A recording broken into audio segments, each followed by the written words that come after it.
चाहता हूं, आपका वंदन और अभिनंदन करना चाहता हूं कि आप अपने अधिकारों के लिए संघर्ष कर रहे हैं। अभी हरनाम सिंह जी बोल रहे थे तो उन्होंने कहा जहां झुकी वहां मकान। ये वादा किसका था? भारत के प्रधानमंत्री नरेंद्र मोदी ने पूरे चुनाव में चिल्ला चिल्ला के कहा था जहां झुकी वहां मकान, जहां झुकी वहां मकान। अरे जहां झुकी वहां मकान तो छोड़ो, 300 साल से जो गांव बसा है उसको उजाड़ने के लिए तुम लोग आ गए हो, इसलिए हमारी लड़ाई तुम्हारे खिलाफ है। और 6 महीने से एक ही काम भारतीय जनता पार्टी कर रही है दिल्ली में। पूरे चुनाव के दौरान कहा जहां झुकी वहां मकान। आम आदमी पार्टी के नेता अरविंद केजरीवाल जी ने आगाह किया था दिल्ली के लोगों को, तुम्हारी झुग्गियां तोड़ देगी बीजेपी, तुम्हारी झुग्गियां उजाड़ देगी बीजेपी। जैसे ही सरकार बनी, रेखा गुप्ता जी मुख्यमंत्री बनी, मद्रासी कैंप उजाड़ दिया गया। 70 साल पुराना मद्रासी कैंप उजाड़ दिया गया, जहां 2-2, 3-3 पीढ़ियों से लोग रह रहे थे, ठेले की दुकान लगा रहे थे, सब्जी की दुकान लगा रहे थे। पूर्वांचल के भाई बहन, यूपी बिहार के भाई बहन वजीरपुर की जिस बस्तियों में रहते थे, उन बस्तियों को उजाड़ दिया गया, उनको तबाह और बर्बाद कर दिया गया। बसंत कुंज के इलाके में जो गरीब इंसान रहते थे उनको उजाड़ दिया गया, उनको बर्बाद कर दिया गया। अब आपको उजाड़ने आए हैं। मैं आपसे कहना चाहता हूं, अंतिम दम तक ये लड़ाई लड़नी है और एक भी यहां से हटनी नहीं चाहिए। इनसे सावधान रहना।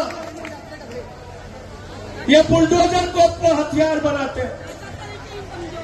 कल मैंने देखा लखनऊ में एक भाजपाई ने पोस्टर लगाया था, I love Yogi Adityanath ji bulldozer बाबा।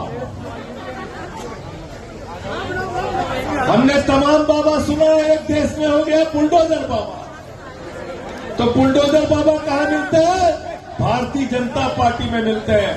अगर अपने घर पे बुलडोजर चलवाना चाहते हो तो बीजेपी के साथ जाना, वरना इनकी नीति के खिलाफ जैसे आप लड़ रहे हो, अंतिम दम तक लड़ाई लड़ने के लिए तैयार रहना। और ठीक है हमारे साथियों ने, ये 16 दिसंबर के चक्कर में मत पड़ना।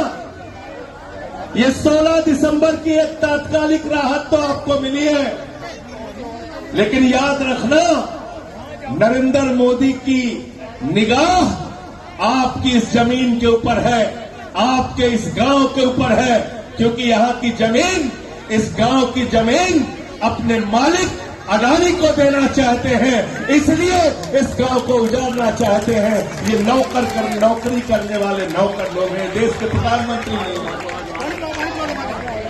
ये नौकर है अडानी के, ये गुलामी करते हैं अडानी अंबानी की, ये उनके इशारे पे नाचने वाले लोग हैं।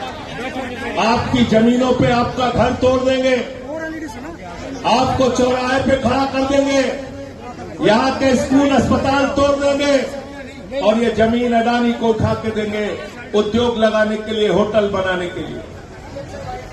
आपको तय करना है कि आप अपने लिए लड़ने के लिए तैयार हैं या ये अपना गांव जो 300 साल पुराना गांव है ये मोदी जी के हाथों में देने के लिए तैयार है।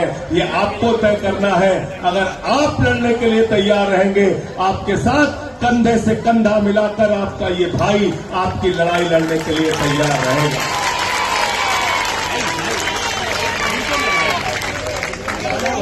जैसे भी आप चाहेंगे, धरना हो, प्रदर्शन हो, सड़क पे लड़ना हो या देश की संसद में लड़ना हो, आपकी इस लड़ाई में आपके साथ खड़ा रहूंगा।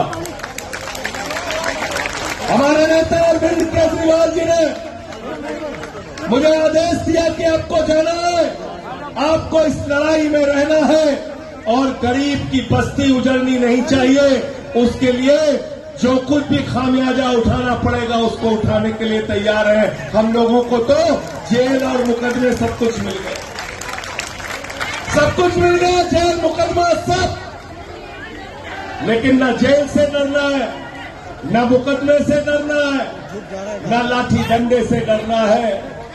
लेकिन इनसे जरा सावधान हो जाओ, इनकी नफरत की राजनीति से सावधान हो जाओ। अभी क्या बोला इनके एक नेता ने, कहने लगे देखो तकनीक का इतना विस्तार हो गया है कि अमेरिका वाला भगवा रंग का आईफोन बना रहा है।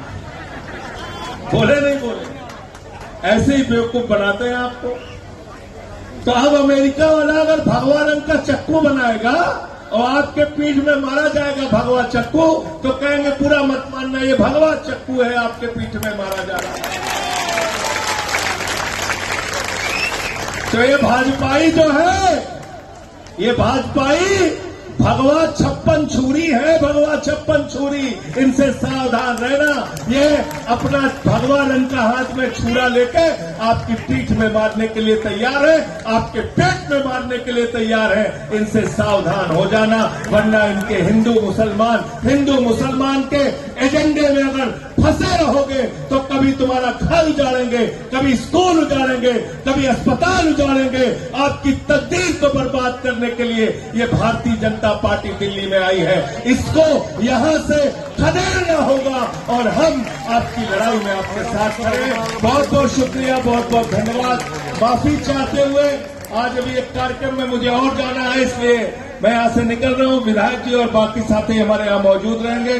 फिर से एक बार आपका बहुत बहुत आभार कि आपने इस लड़ाई में, इस संघर्ष में शामिल होने के लिए मुझे आप